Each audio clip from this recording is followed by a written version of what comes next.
Hi, welcome to our check-in. I'm gonna take off my mask because I'm away from my coworkers and I'm filming myself, and so you can hear me and see me a little bit better for our check-in. Welcome. My name is Kelsey. I'm a children's educator at Ginter Botanical Garden, and today we're going to be checking in about the life cycle changes of trees. So we'll be talking about something called phenology.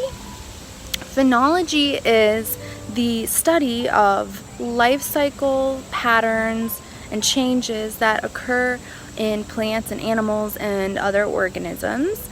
And those changes are usually brought about by seasonal shifts and patterns in nature.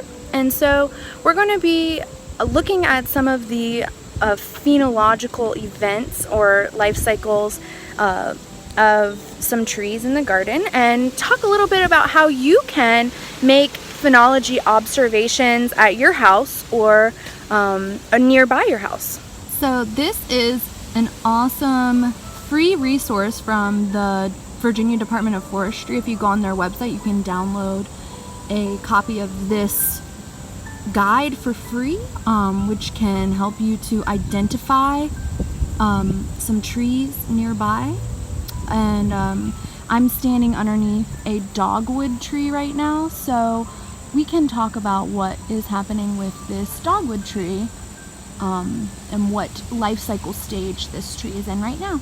So you can see that our dogwood tree has ripe red fruits on it, and these fruits are ready to be eaten by a variety of different creatures like robins and bluebirds and cardinals, and even chipmunks and squirrels and even skunks like to eat these berries.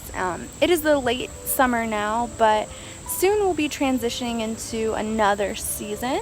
Fall is approaching, and in the fall, our deciduous trees, or trees that lose their leaves every year, are going to be changing color and giving us a nice fall show. The leaves will be changing red and orange and yellow and brown, and then they'll fall onto the ground and they will be bare or leafless all winter. Our sweetgum tree is also fruiting, and its fruits are beginning to ripen. These fruits, once ripe, will turn brown and open up and scatter these seeds, which are located inside of these green spiny balls. And I can tell that this is a sweet gum tree because obviously the gum ball hanging on the tree, but also because the leaves are shaped like a star. And lots of animals like to eat sweet gum seeds, and they depend on those for food. So you can see that animals really rely on these changes, these phenological events or seasonal changes in the plants for food.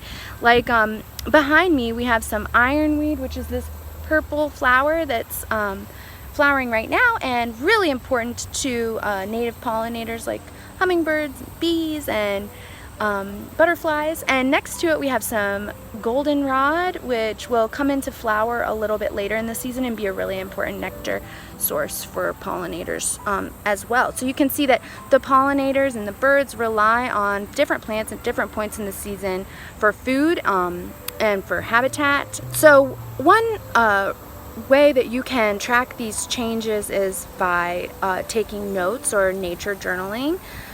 Another way is by taking pictures. You can take pictures of the same plant over different points in a year and look at the changes and note when those changes are occurring.